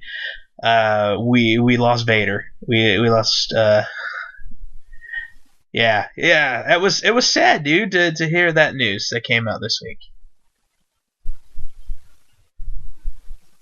Yeah, that was a hard one to deal with because I remember meeting him in 05. He was a really nice guy then. Yeah, he's. I mean, if you know him more so either for WCW stuff or some of his WWE stuff.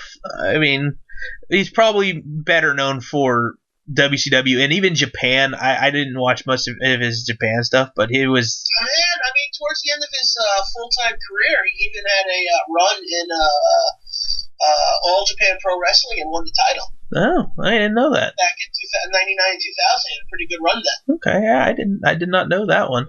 But yeah, he was the first Gaijin to win the IWGP Heavyweight title, I believe. I think that was him. I'm pretty sure. I think he held it also. Yeah, he's definitely made his mark in Japan. Actually, that's where he became huge, and WCW went, we want that. Brought him over, and Vader became one of the best big man wrestlers ever, feuding with Sting. So I'm looking here. I'm trying to make sure I get this proper. The Gaijin history. No, I don't want the Gaijin history. I thought I had the right thing. The Gaijin history of the IWGP. I want just the title listing because there you go. IWGP Heavyweight title reigns. There we go. Blah blah blah blah blah. Yeah, Big Van Vader. Yep, 1989. He won April 24th, 1989, in the at Battle Satellite in Tokyo Dome. He beat. He wound up winning a tournament to win the vacated title. So yeah. He beat Shinya Hashimoto in the tournament. Yes. Not a shabby name to beaten, to say the least. So yeah, and he was only the fourth person to actually hold it. So Inoki, Fujinami twice, and then him. Why did he? Okay, because the title match between him and Riki Choshu ended in a no contest. That's weird. Yeah, and then they put the belt back up on the line, and then he wound up winning the vacant title, and then vacated it. So yeah. And then he vacated the title, so he won it twice. That's weird. Yeah. Okay. Yeah, it's a little odd. And Vader could have won it even a whole year earlier too, had he defeated Fujinami. Vader was in that match. Like, he competed for it then, too, so. Buddha won it back in 92. Yeah, Vader won it 3 times, at least. Yeah. He beat, he beat Riki Chosu in August of 89, and then he beat Fujinami in January of 91. If you look at his I'm on his page right now. Let's see. Down. There's a lot of stuff to do here. There we go. Championships and accomplishments. In All Japan Pro Wrestling, he was the Triple Crown champion twice. I think that was during the 1990 run, the late 90s run. He was a tag team champion with Steve Williams. And he won the Champion Carnival back in 99. Let me see if I can find when he won that title. Because there's only been 60 title holders during those, for that title, the Triple Crown.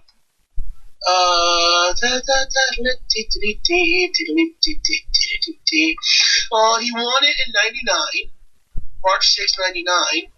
Lost it to Mitsuhara Misawa. After he defeated Akira Tao to get it because it was vacated. Because Toshiaki Kawada injured himself. Then Vader won it again from Misawa, and then he lost it to Kenta Kobashi. He held it from October 30th, 1999 to February 28th, 2000. Did you remember that Vader lost his mask in a Lucha de Apuestas match? Mask versus match? Yeah, he lost it to Kane.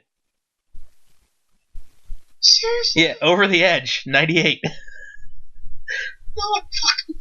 How many times did he pull his own mask? I know! Shit, dude, he pulled it off and his eyeball fell out. Oh, man, yeah. That's, New Japan Championship titles, IWGP Heavyweight Champion 3 times, IWGP Tag Team Champion 1 time with Bam Bam Bigelow, won the Super Great Tag League in 91 with Tatsumi Fujinami, and won the IWGP title tournament in 89 when he got his first title. Wrestler of the Year of 93, ranked number 2 in PWI 500 in 93. Also, he won the GHC Tag Team Championship, which is Pro Wrestling Noah. He's a one-time champion there, and he won it with 2 Cold Scorpio. nice. Man, I wish Noah was still like one of the big 3 there, but they really fell off. World Champion 3 times in WCW, U.S. Champion 1 time, and he won the Battle Bowl in 93. He won a Slammy for Crime of the Century in 96 when he beat up Gorilla Monsoon. Still one of the fucking things that you still think back on as one of the most horrible things you've ever seen when you're watching wrestling. Yeah. It's like, you can't do that to Gorilla Monsoon! Wrestling Observer Newsletter said he was the best. That's the only thing he won from WWF, too. Is a Slammy. Yeah. He's not even in the Hall of Fame? I don't recall. I thought he was a Hall of Famer. All of a sudden, I'm sitting there thinking, I know he gave a speech. I thought he gave a speech at one, so I'm thinking maybe he was, but maybe he's not. That's kind of irritating, if that's the case. Anyone deserves to be in the Hall. Him. Yeah. Holy hell, man. Yeah, personally, for me, my favorite memory of him has nothing to actually do with wrestling. For me... 2000, no, he inducted Stan Hansen. Yeah, so he's not in. What the hell? Get Vader in there, damn it. Oh, dear God. If he doesn't go in this year, it's a travesty. Yeah. Remember when he looked pretty good in 2012, too. But he lost weight. He looked pretty good when he came back for that one little bit. Yeah. Remember when he, that return that he did when he beat the shit out of Heath Slater. One of my favorite returns ever. Yeah. No, my favorite memory of Vader has nothing to do with actual wrestling per se. It was his appearances on Boy Meets World as the Frankie Stechino, the bully, one of the bullies, his dad. And they did technically have a wrestling match theoretically, but it was supposed to be amateur, and then it turned into more of that crazy stuff, and it was pretty funny. So he gets in there at one point in time and goes face to face with Mr. Feeney, who threatens to reveal his real name, which at that time, it was just jokingly on the show. They gave him a different name on the show, but I think they wanted to call him they were giving him the name of Leslie or something like that, which is funny. And then it was this whole thing is oh, next time I see you, it's going to be a Texas death match. Loser leaves town or something like that. And it's yeah, whatever. But, oh, man, yeah, just on there. And then also hearing some of the behind-the-scenes stuff of how he was super sweet to everybody. And he seemed like he was such a down-to-earth person, too, for being such a scary mastodon of a character. So, we lost a good one, man. Yeah. So, here's hoping. Here's hoping that they. For a month. Yeah. Oh man. Because it seemed like a couple years back they gave him hey, they're giving him only a couple months to live, and then all of a sudden he was okay again. A couple years. Oh, okay. Maybe. Yeah. But yeah, man. So. Like I said, it's bullshit that he's not in, and that's the case, man. We gotta get him in the Hall. Maybe next year's. What it was is back in 06. Gave him 2 years to live because he had congestive heart failure. Goodness. Well, got a few more years than he expected, but damn. But yeah, hopefully next year then will be because I know Mania is up in your neck of the woods technically. Maybe that. Put Bam Bam Bigelow in as well. That's what I was gonna say. Just how about we make it a Hall of Fame of big men? How many big men can we put in? I only can think of 3 right now. I don't know. Unless you want to throw Giant Baba in there as well. Yeah, well, I mean, you could theoretically. I mean, if you wanted to. I don't know. I thought it'd be kind of. I mean, it'd be nice if they threw them both in there. Yes, I agree. But I mean, we'll see what ends up happening if we can. Hopefully, we'll get them two. I mean, maybe not necessarily all big men then, but if we can get Owen in there, that would be awesome. Is Bulldog's not in? Is he? I don't think so. Bulldog should probably get in. There's a lot of people that should probably be in. Yeah, that's for sure. So, man, but how about One Man Gang? Is he? He's not in. Yeah. I don't think so. No, the one-man gang, Akeem, the African Tree, is not in. I gotta look. I'm gonna look this up. Get my list. You and your lists. I want to see who's in. WWE Hall of Fame. I want to have the list in front of me. This is okay. At least George the Animal Steel's in. Thank God. I like George the Animal Steel. Big John Studd is already in, so that's cool. I'm just looking at big guys. See if we can get anybody. 2009. Go odds. Noki. Yeah. Oh, that's right. Abdullah the Butcher's in. I forgot Abdullah the Butcher got in already. Oh gosh. Freaking A, man. True Carey. The celebrity wing. Oh god. The celebrity wing of the Hall of Fame is kind of ridiculous and outlandish, to say the least. I'm just looking here at celebrities. Okay, so celebrities right now, we got Bob Uecker, we got Drew Carey, we got Mike Tyson, we got the current president of the United States, Donald Trump, we got Mr. T, we have Arnold Schwarzenegger, we got Snoop Dogg. Theoretically, I know it's the Warrior Award, but we technically have another celebrity in Joan London.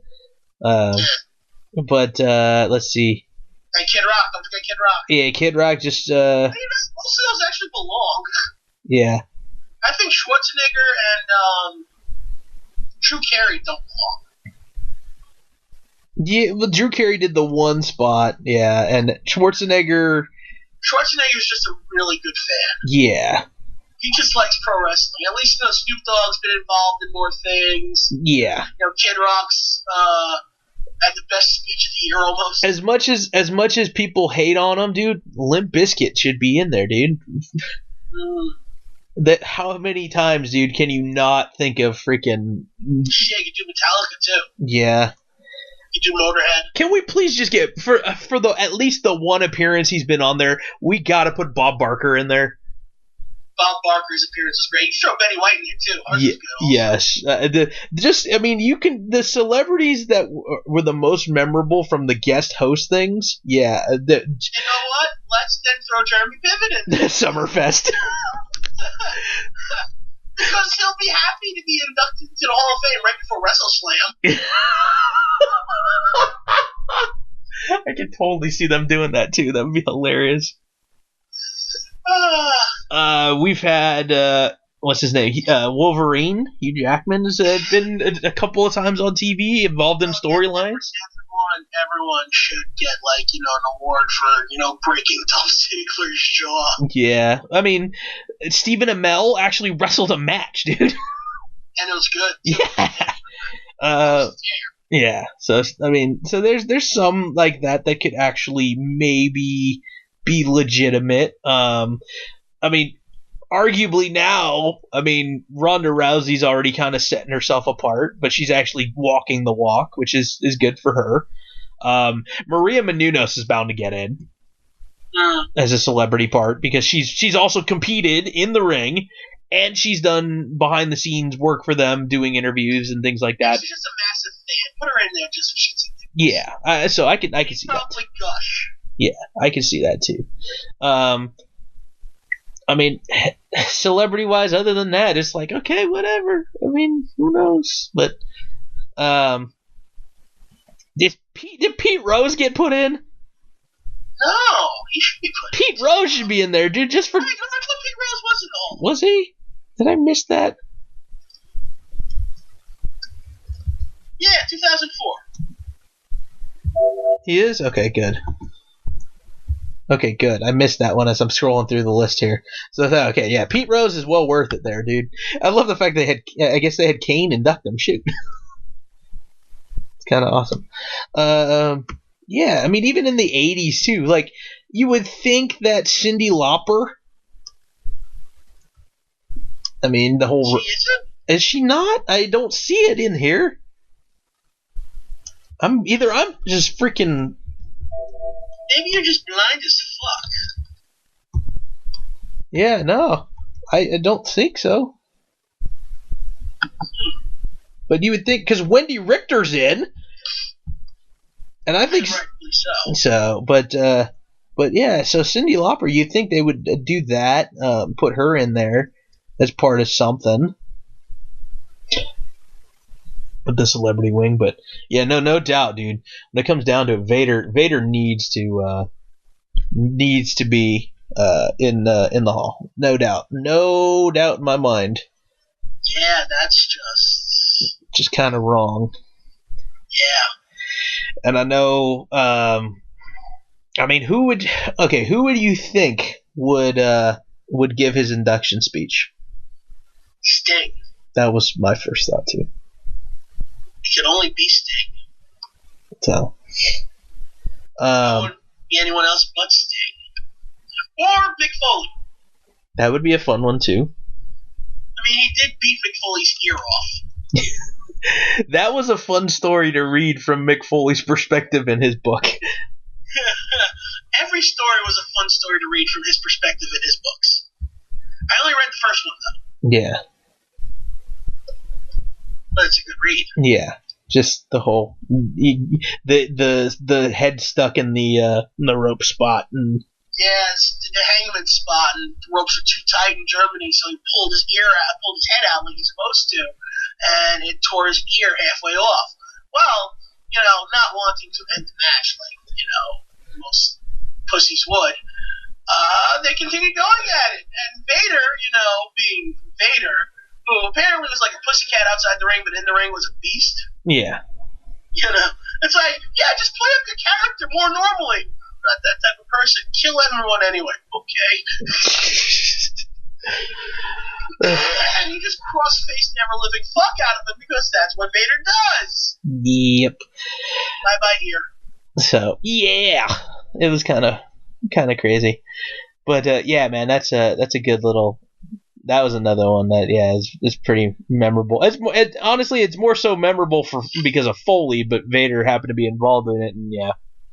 So. Well, no, I mean, they did have a pretty decent feud in WCW for a short while, too. I mean, didn't they have a couple of the, I mean, that was when he was Cactus Jack, so I'm assuming they had a couple of the weird deathmatch type brawls, too. I think there was one match where Foley wanted to come back with a concussion and he had amnesia because, what's his name, powerbombed him on the concrete. Ouch. Okay. Yeah. So he wanted that to be part of the storyline, but they, of course, vetoed it because fuck you, good ideas. Yeah. All right. Damn it, WCW, why can't we have anything fun? if you get his first DVD collection, they have the match on there where he's powerbombed on it, and there's blood, so of course it's different angles. But he has like a better. They found footage that had better angles for it, so they changed it up a little so you can see it a little better. What Foley thought was a very good match. He loved working with Vader. Yeah, man. And for the love of God, man, the guy's as big as he is. Love to go to the freaking top rope. Yeah, fucking moonsault, man. Yeah, that's insane, dude. That guy could do a moonsault. I mean, not just the Vader bomb, the springing off and doing the splash that way. A moonsault, for Christ's sake. Yeah. So yeah, that's kind of awesome. So I'm hoping that, like I said, that they get him in the hall this year. Gone but never forgotten. That's for darn sure. I know you had been working this week on a little drawing on your Instagram. So if you haven't seen Scott's drawing of Vader, go check it out at Scott NDX. I did him justice. Yeah, I think so, dude. I think so. So I thought it was really good, and I know even Aaron was like, dude, that's kind of awesome. So he's already said he wants to buy it. Oh, that's awesome. So he's just broke right now. Yeah, he's broke a lot. So, but that's a different story. Lately he's. I put it aside for him. It's saved for him. It's in a safe place. Okay. Right on, man. Well, shoot. Yeah, man. So wrestling, with the exception of Vader's passing, again, it's been a pretty good week with wrestling. Even, like I said, even with Impact is still pretty good. Lately, I know you haven't been watching it, but I've been enjoying it.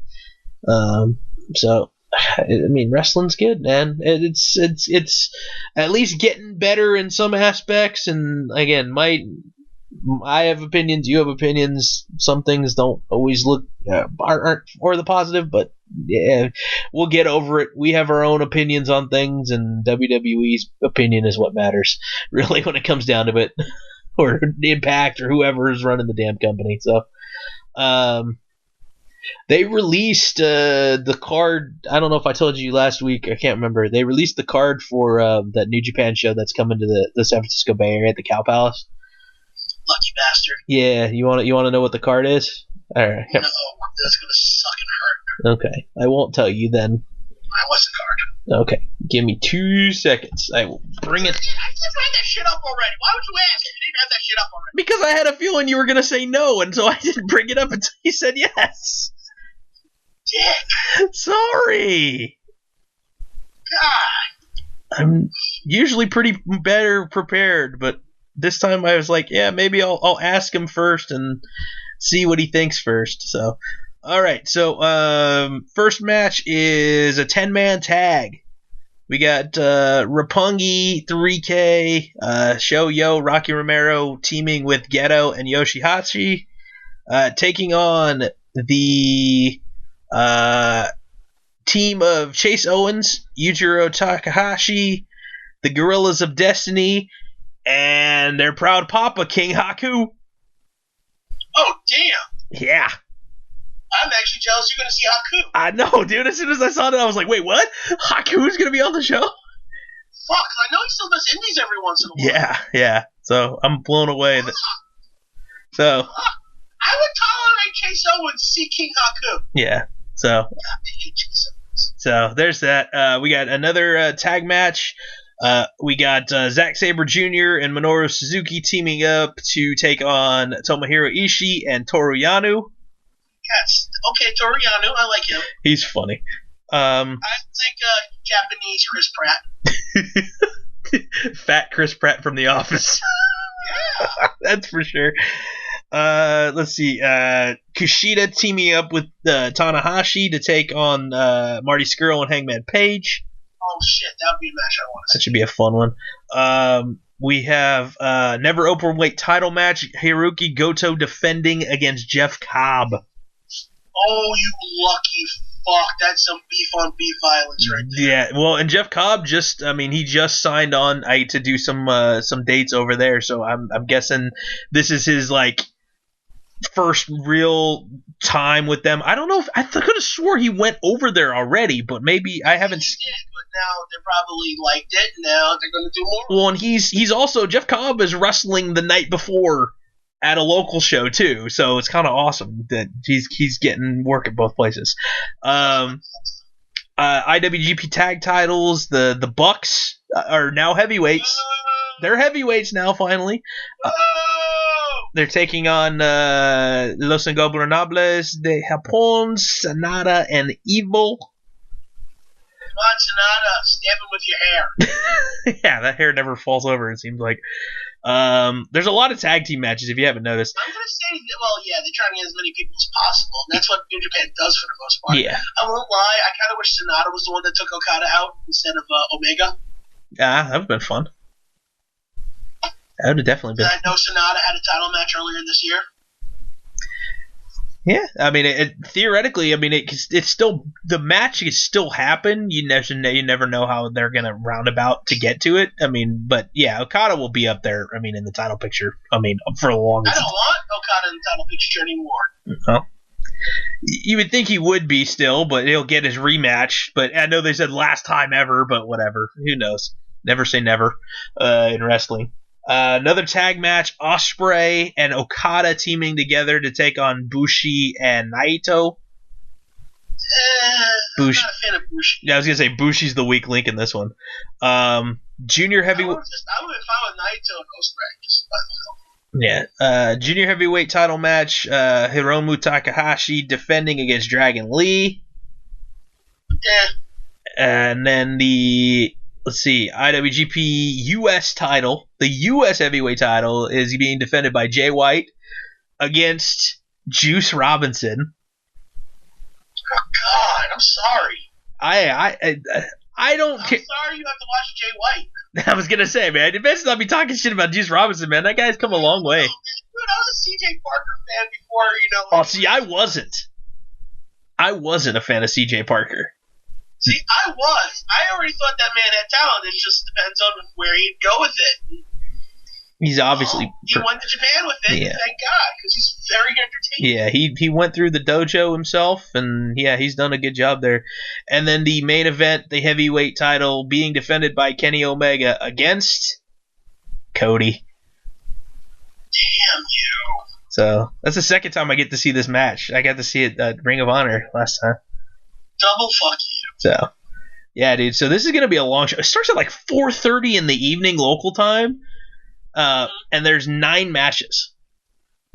Yeah, it's probably a 4.5-hour show. So yeah, it's going to be quite a long show. I'm going to a show in a couple of weeks. I have no idea who's on the card, although I think it's Pentagon and Phoenix are going to be there. Oh, is it local show? Yeah, local show. Tomas ordered tickets for it. It's a Sunday, July 8th. Somewhere in Queens. I don't give a fuck. I'm looking forward to it because I haven't been to a real indie show in a long fucking time. And to see a good indie show with some really good fucking wrestlers on it, I'm looking forward to it. Trying to look. Queens, Sunday, July 8th. I'm guessing it's Northeast Wrestling. Yes, actually. There you go. I'm trying to... I'm looking right now for you. Northeast Wrestling. Why don't they have... Okay. It came up, tickets, events. Here we go. Events. The thing is, I have a few Northeast Wrestling shows on DVD, I think, from like 2005. One of it has a match on there between Al Snow and Chris Candido. It's fucking hilarious. Like 30 minutes long. It's fucking hilarious. Okay, so let's see. Card event is still not officially named. But just from the poster here, I'm going to send you the link to the thing itself. You're going to be disappointed with one picture I see on here. But you got it right. You have Pentagon, you have Phoenix, you also have Drago on here. So it's more. The reasons why I wanted to see them because there's going to be some Lucha Underground guys there. Plus, they're going to be doing a show on the 19th, which is a Thursday. Yeah. So I'm going to be going to that show as well right after work. It's like a 6 o'clock. It's like a 7 o'clock show on a Thursday, and I get out at 5. So. Yeah.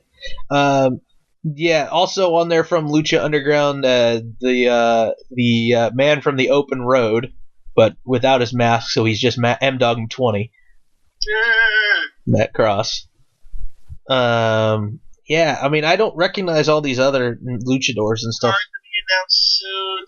You know what? It looks like the picture in the back. Look, I can't tell if that's Flip Gordon or not. This could be RVD for all I know. I can't tell because I mean, they if you look on the main page, I'm guessing it's Flip Gordon because Flip Gordon's, I guess, one of their champions. So I think that's Let's see who Flip. some of the stars are. Let's see, stars. Yeah, that's Flip Gordon. Yeah, he's their heavyweight champion. Like Ty Dillinger. Oh, I'm going to finally see who Flip Gordon is. I guess they're going to see the Northeast Tag Team Champions, which is, I have no idea who these guys are. One looks like Robbie E. It is Robbie E. I don't know who the other guy is. Holy shit. The King of Bethany, Brian Anthony? Oh, you can fault.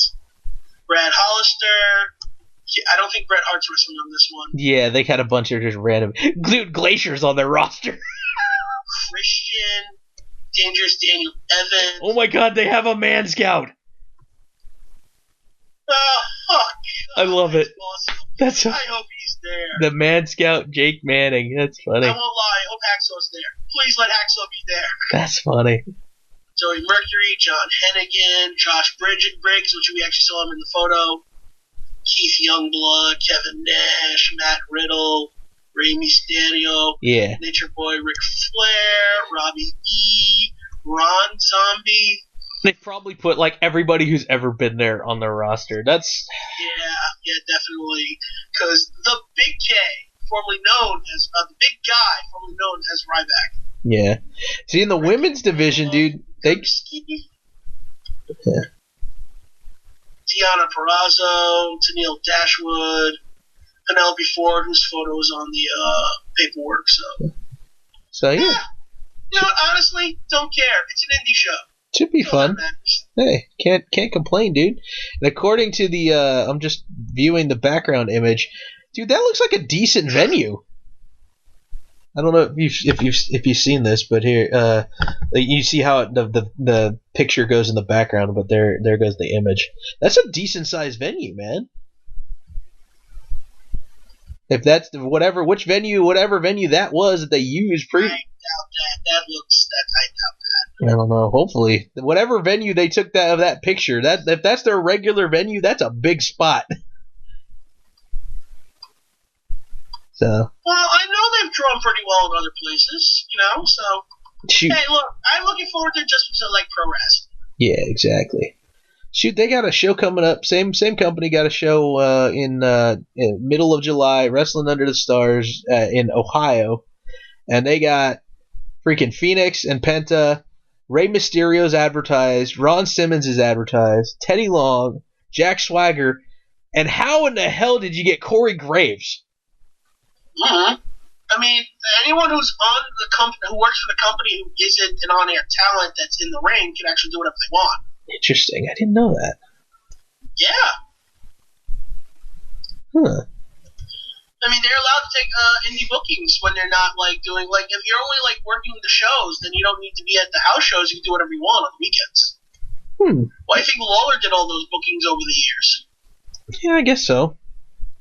Okay. Tommy Dreamer too, because he used to be a backstage producer. Remember? Yeah. Oh yeah, I guess so. But he only did shows, or he did I think OVW, so he was able to work his other places when he wanted to.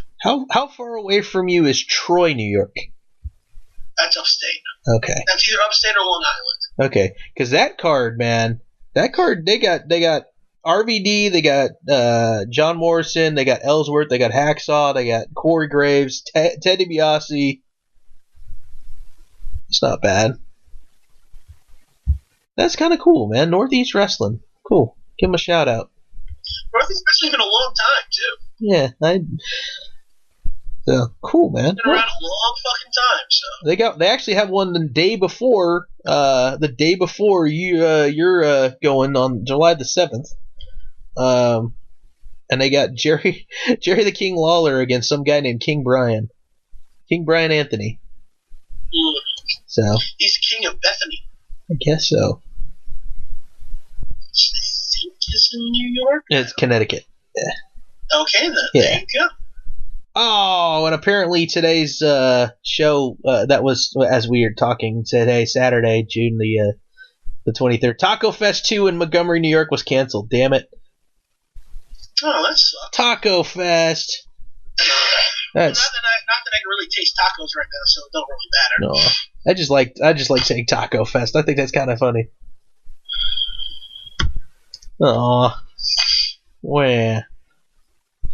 So cool, man. Hell, last year they had their own WrestleFest thing in March 2017. They had Cody and Kurt Angle on it. God, man, they've gotten some big stars, man. They've had Ricochet over there, Cody, yeah. So yeah, they can, again, I'm shocked. Something I didn't know about. I had a company I didn't know. So kudos to them, man. Right on. So what was this movie you were telling me about? The Drop? What was this one about? Oh, it's about how certain bars in Brooklyn are like drop bars for, the Chechen mafia, and this one got hit, but and robbed, and it shouldn't have, and it's just a whole bunch of stuff going on, and it's got Tom Hardy, James Gandolfini, and how do you say her name is? Numi Rapace? Okay. Yeah. It was a good film. I very much enjoyed it. Okay, cool. Yeah, because I got this thing up on my IMDb, so I was like, oh, maybe I'll go find that. It's not a fast movie, but it's very entertaining to look at these people's lives, and there's some really good acting in it. I like the storytelling. And you can tell, like I said, there's something off with the main character. So yeah, you'd have to watch it to see. It's definitely one of those films I'm definitely going to watch again. James Gandolfini's last movie, too, before he died. Oh. And it sucks because he's such a good actor. I wound up seeing. I saw 2 movies this week. I wound up seeing in the theater. I saw The Incredibles 2, and I saw Jurassic World: Fallen Kingdom. I was supposed to see Jurassic World tomorrow, but since I'm still working shit up, yeah, I'm gonna wait till Thursday. I already made the deal to see it on Thursday. Yeah, gonna go Thursday to watch it. Okay, so that'll be part of our agenda for next week, is to make sure we talk about that, because I want to gauge your reaction to that one. The Incredibles 2 was just fun. You can't go wrong. It was fun. I liked it. Yeah, I'm probably gonna watch that too, but I may not go see that in theaters. Yeah, that's perfectly fine. But the Jurassic World one, I kind of want to get your reaction to it as well. Because I don't want to give up anything, because the more they showed trailers, originally it looked like it was just gonna be on the island as it's blowing up, and then you see more trailers and it looks like they're trying to like do some stupid shit with them and trying to do some nefarious things with them. So yeah, I want to get your reaction next week. Well, I won't bring anything up. I don't want to spoil it for you.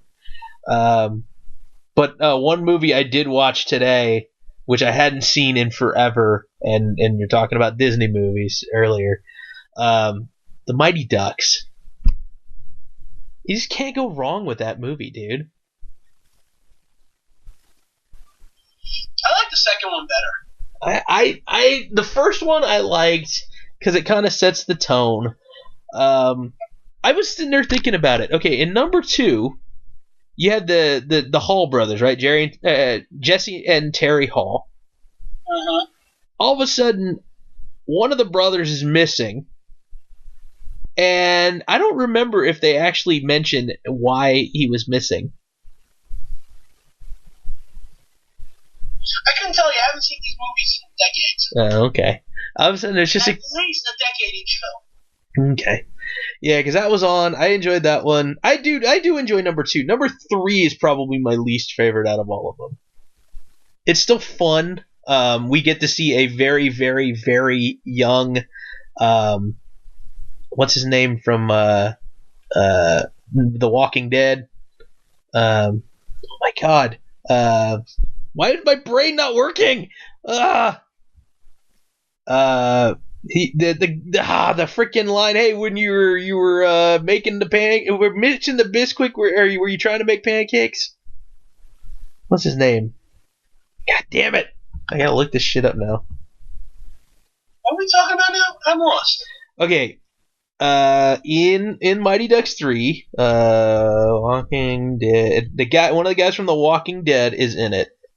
Freaking what's his name? The Ginger. Abraham. There it is. Abraham was in it? Abraham was a young kid in the Mighty Ducks. What? Yeah, he's like the bully in Mighty Ducks 3 when they're at the high school. I have to check that shit out again. Yeah, in Mighty Ducks 3, he plays the enforcer character. Actor's name is let's see, Michael. Is it Michael Cudlitz? Is that it? Yeah, Michael Cudlitz is the actor's name. He plays Abraham in The Walking Dead, and then he was in the Mighty Ducks D3, The Mighty Ducks. He plays a character named Cole. He was one of the bullies on the Varsity Squad, 1996. Okay then. Yeah. So that's what I remember specifically. I just all of a sudden I blew my mind. I'm like, wait, what? Mighty Ducks? Sure should remember more than I did. So, here, I'll show you if I can find the picture here from the Mighty Ducks. Let's see. Yay. That was not a normal noise. Yay. Leaving. Why then? Hey, lady.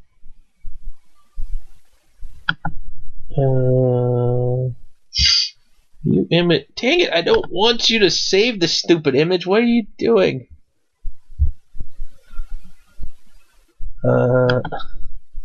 Come on. I hate freaking.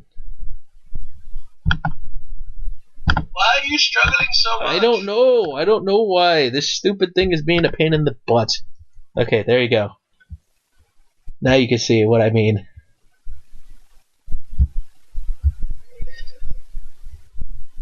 Pix.me.me? I don't know. Did the link not go?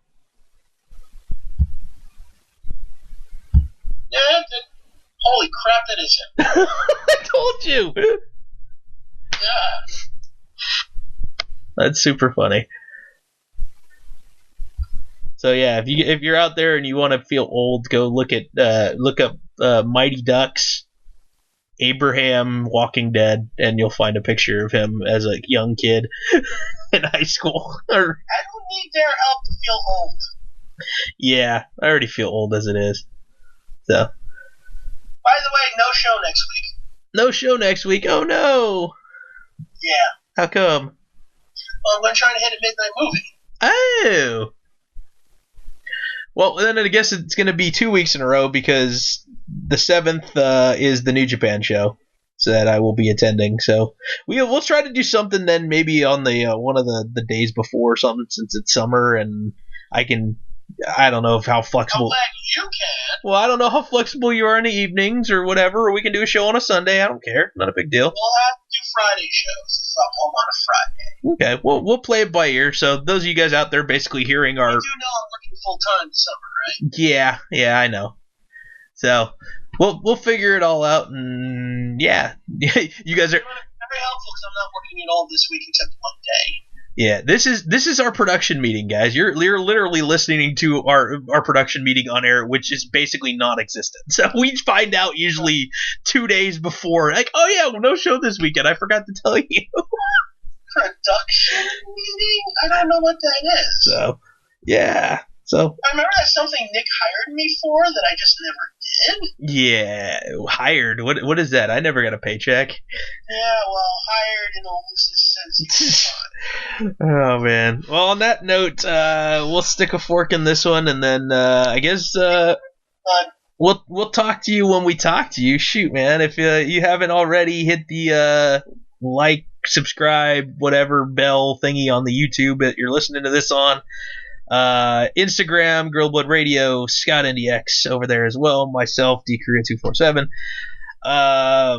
Yeah, it's been fun. I'm shocked. The Harry the Boobs message. Yes, I'm shocked. It's been fun too. Yeah, well, Harry the Boobs messaged me earlier and said, "Hey, I'm gonna try to chime in and whatnot." And I haven't heard from him since before we started the show. So I'm guessing he fell asleep or something. So. It's too late to chime in now. Yeah, exactly. So, all right. Well, on that note, anything else you want to add before we call it?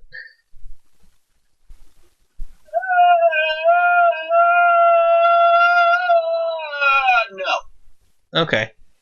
Hey, what were the magic words that Bruce Campbell couldn't remember? Barada, Klaatu, necktie. Okay. I can never remember what the heck the words were anyway either, and I know that you. Barada, Klaatu, Nikto, which was in his words that came out of that were said during the day the Earth stood still. Yeah. You know, those are also characters in Star Wars, actually. Barada and Klaatu, I think, are species, and Nikto is a Weequay of some sort. Huh. The more you know. And those are the words that Bruce Campbell was supposed to remember, but he couldn't, so it's just like, Barada, Klaatu, necktie. And, get to the fucking world. Yeah. Yay! So, all of a sudden, I don't know why that popped in my head, but I knew you'd remember that, so. I need to watch Army of Darkness now. So, all right then. Well, I only have 4 versions. Yeah, I know. Shoot, going back to our digital things, how many different versions can you get on that one of the same movie? Shoot, yeah. I still want all 4 versions of Star Wars. Yes, I agree. So, all right. On that note, for Scott, I am Daniel, and yeah, just stay tuned. We'll be around sooner or later. All right, Gorilla Blood Radio, nighty night. Yeah, we still work here. When we feel like it. If you feel like it.